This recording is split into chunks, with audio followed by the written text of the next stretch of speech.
10월 18일 서밋타임입니다. 성경 말씀은 창세기 3장 4절에서 5절 말씀입니다. 뱀이 여자에게 이르되 너희가 결코 죽지 아니하리라. 너희가 그것을 먹는 날에는 너희 눈이 밝아져 하나님과 같이 되어 선악을 알 줄 하나님이 아심이니라. 아멘. 오늘 말씀의 제목은 원죄와의 전쟁입니다. 지금 전 세계가 코로나 시대에 있어서 많은 영향들을 받고 있습니다. 특별히 우리가 경제라는 부분에 후대들이 주역으로 살아갈 10년, 20년 뒤에 그 미래의 시대에는 생각하지도 못하는 많은 일들이 우리에게 있을 것입니다. 근데 이 세상을 움직이고 있는 강대국과 3단체, 프리메이슨, 뉴에이지, 그리고 유대인의 그 조직들이 있습니다. 사회와 경제와 문화와 모든 부분에 지금 영향을 주고 있는 것을 볼 수가 있습니다. 그 속에 우리가 살아가고 있습니다. 그런 강대국과 눈에 보이지 않는 3단체의 그런 힘들을 우리가 사실 우리의 현실, 우리의 능력, 우리의 수준 가지고는 절대로 이것을 감당할 수가 없습니다. 그래서 예수님께서는 제자들을 부르시고 제자들에게 약속하신 것이 있습니다. 그것이 바로 성령을 약속하신 것입니다.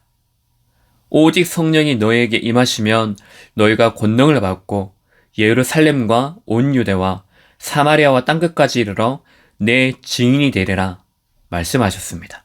약속하셨습니다. 그래서 그 약속을 믿고 그 약속을 믿는 제자들이 나아가는 길 속에 12제자와 그리고 특별히 바울을 통하여서 로마가 정복이 되어지고 결국에 로마가 정복이 되어진 그 비밀이 하나님께서 그들에게 약속하신 이 복음을 통하여서 로마 복음화까지 이르게 되어지는 그 역사가 분명히 있었습니다. 이제 우리가 이것을 통하여서 붙잡을 언약이 있습니다. 그러면 이 시대를 살아가고 있는 우리는 어떻게 살아갈 것이며 어떻게 이것을 이기고 살릴 것인지 그 언약을 오늘 붙잡는 시간이 되시기 바랍니다. 첫 번째로는 능력이 있습니다. 우리의 능력이 아니고 우리의 오늘 그 수준이 아니라 우리가 과거로부터 지금까지 살아왔던 그 흐름이 아니고 우리가 살아왔던 그 흐름을 완전히 생명으로 바꾸신 생명의 능력이 있습니다. 그 능력을 우리가 붙잡는 것입니다.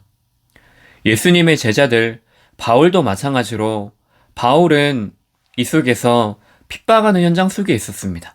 복음을 깨닫기 전까지는 이게 복음인지 알고 내가 생각하는 복음, 지금 그 나라에서 말하는 복음이 진짜 복음인지 알고 복음을 착각하고 살아왔습니다. 하지만 진짜 복음을 깨닫고 난 이후에 바울이 살아가는 방법이 자신의 수준, 자신의 기준, 자신이 알고 왔었던 그 복음이 아니라 예수님께서 말씀하시고 약속하신 참 복음의 비밀을 붙잡았던 것입니다. 그래서 이전까지 살아왔던 그 모든 것은 자신은 쓰레기요 배설물이라고 말했습니다. 그래서 바울이 가는 인생은 지금까지는 자신의 인생으로 또 종교생활 인생으로 그 능력 가지고 살아갔지만은 이제 바울이 구하고 바울이 달려가는 그 길은 오직 예수 그리스도께서 나에게 말씀하시고 그래서 내 인생이 그리스도의 그 복음에 붙잡힌 바 되어진 그 복음을 향해서 걸어갔던 것입니다. 이 복음 하나가 바울을 살리고 바울을 살린 이 복음이 결국에는 로마를 살리게 되어졌습니다. 마찬가지로 이 복음은 나를 살리는 것입니다. 이 복음은 이 세상을 살리는 유일한 복음인 것입니다. 복음 붙으시기 바랍니다. 하나님의 언약을 붙잡았다. 그 말은 이 속에 내가 오직 해야 될 것이 무엇인지를 발견한 것입니다. 그렇다면 나의 실패할 수밖에 없는 그 모든 일들이 내 실수구나, 내가 죄를 지었구나, 실패의식, 죄의식 이 속에 우리가 사로잡히는 것이 아니라 복음 붙잡는 그 오직이 되어져서 나의 일이, 나의 실패가, 나의 과거가 유일한 그 축복을 누리는 길이 되어지는 것입니다. 그 결과로 내가 복음을 붙잡으니까는 그것이 다르게 보이는 거죠. 다르게 보여서 그것이 이제는 나를 살리고 세상을 살리는 재창조, 그 빛이 내 현장 속에 임하게 되어지는 것입니다. 두 번째로 우리가 이 세상 속에 어떻게 우리가 살아가야 될 것입니까? 갱신할 수 있다는 것이 중요한 축복이 되어집니다. 속의 말씀을 가지고 우리가 갱신하고 결단하고 도전하여서 선포되는 그 말씀을 나의 신앙으로 만드시기 바랍니다. 우리에게 와 있는 어려운 문제들이 있을 것입니다. 당장 오늘의 현실 앞에 와 있을 수 있습니다. 근데 이제는 우리는 구원받은 하나님의 자녀이기 때문에 문제와 환난과 우리의 현실은 다른 의미가 되어진 것입니다. 갱신할 수 있는 가장 중요한 그 시간표를 우리에게 허락해 주시는 것입니다. 그러면 우리는 그것을 이 시간표구나, 그것을 우리가 깨닫고 언약을 절대로 빼앗기지 말고 그 속에 갱신하는 것입니다. 결론입니다. 우리가 속지 않고 오늘 하나님의 계획에 집중하는 것입니다. 하나님께서 약속하신 여자의 후손의 언약입니다. 방주의 언약입니다. 그리고 피제사의 언약입니다. 연약한 우리를 아시고 영원히 함께 하시겠다는 임마누엘의 약속을 우리에게 주셨습니다. 그 언약의 성취로 그리스도께서 우리에게 오신 것입니다.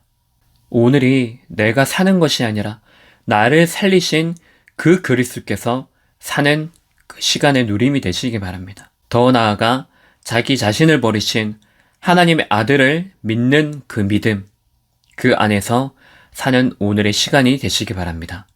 기도하겠습니다. 하나님 아버지, 오늘 우리가 실제로 복음의 누림이 되어지는 시간 되게 없어서 우리 눈에 보여지는 많은 원죄의 능력들이 문화와 사회와 경제를 통해서 우리를 공격할 때에 속지 않고 하나님이 우리에게 약속하신 그 언약을 붙잡고 능력 있는 삶을 살게 하여 주옵소서. 갱신하는 축복을 누리는 삶을 살게 하여 주옵소서. 그래서 우리의 오늘이 하나님의 능력으로 원죄에 빠진 그 사람을 살리는 전도자로 살아가는 결단하는 그 시간 되게 없어서 그리스도의 신 예수님 이름으로 기도합니다. 아멘.